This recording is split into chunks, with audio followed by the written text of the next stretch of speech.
Creepy Crayon. Words by Reynolds. Pictures by Peter Brown. Jasper Rabbit was struggling in school. He was flunking math. He was failing spelling. The only subject he was passing was art. Jasper needed serious help. That's when he found the crayon. Oh, that's a pretty good crayon. It was purple, pointy, and perfect. And somehow, it looked happy to see him. That night, Jasper knew he had to study for his spelling test, but Tales from the Carrot Patch was on. By the time it was over, he was way too tired to study. The test was a disaster. Jasper couldn't remember how to spell a single word. That's when he noticed something strange. Jasper picked up the crayon. Immediately, he spelled all the words correctly. When he got his test back, he got an A+ and a sticker. The crayon looked pleased.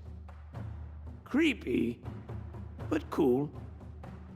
After dinner, Jasper settled in to play Bunny Brawl 3.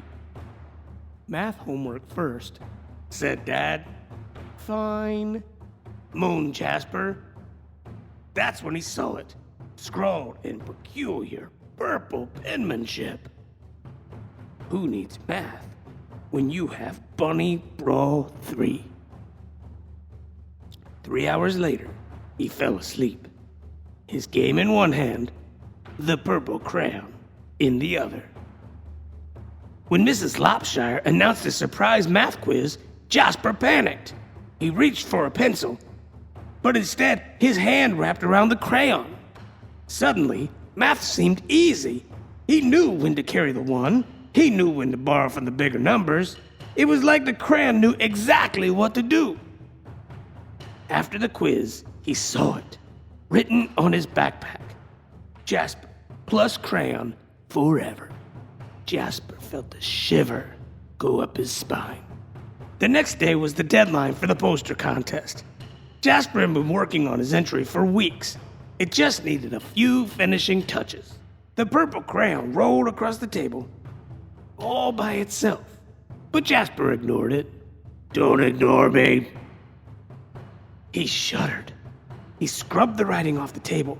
He zipped the crayon into his pencil case. He tried to forget all about the crayon, but when he woke up, his precious artwork was better than ever. It was a horrifying masterpiece in purple. Fantastic work, cried Mr. Hoppypot. You should be very proud. But Jasper didn't feel proud. He felt eked out, freaked out, creeped out. When he got home, Jasper descended into the deepest, darkest corner of his basement. He put the crayon in a dusty box and locked it tight. He went to bed feeling much better. But when he woke up the next day, there, on the mirror, "You need me?" In his pencil case, the creepy crayon. And it looked happy to see him. That day, Jasper got all A+. It was terrible. Enough was enough. Jasper snapped the creepy crayon in two. He melted it in the microwave. And he threw the mess in the garbage. He drifted to sleep that night, feeling relieved.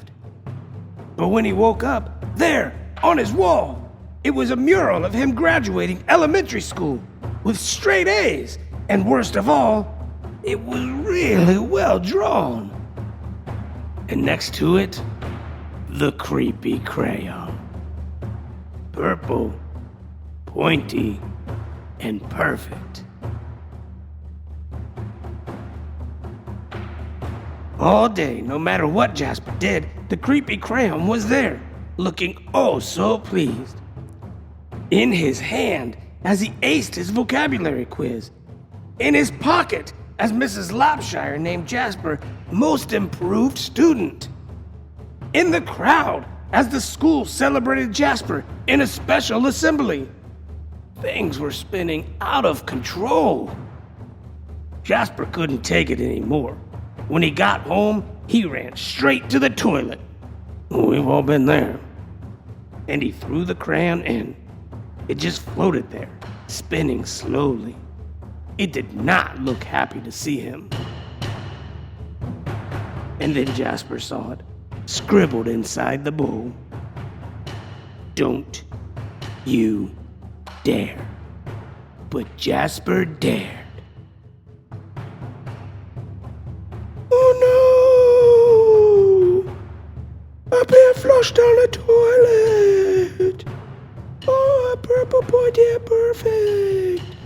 Oh no. That evening, Tales from the Carrot Patch was on. But Jasper studied for his spelling test. His eyes kept darting to the pencil case. No creepy crayon. He flung the toilet lid up. No creepy crayon. He got into bed, nervously watching his wall. No creepy crayon. During the test, Jasper spelled ocean wrong, but he spelled courage right. He got a C+. It was glorious. It wasn't an A, but it was his. He headed home from school that day, finally feeling free. Far, far away was an old sewer pipe. Out and away floated the purple crayon. Slowly, silently, it drifted for days and weeks. One thing was clear. The creepy crayon would never cause trouble again. Except, that's when Elliot Pelican spotted the crayon. It was purple, pointy, and perfect. And somehow, it looked happy to see him.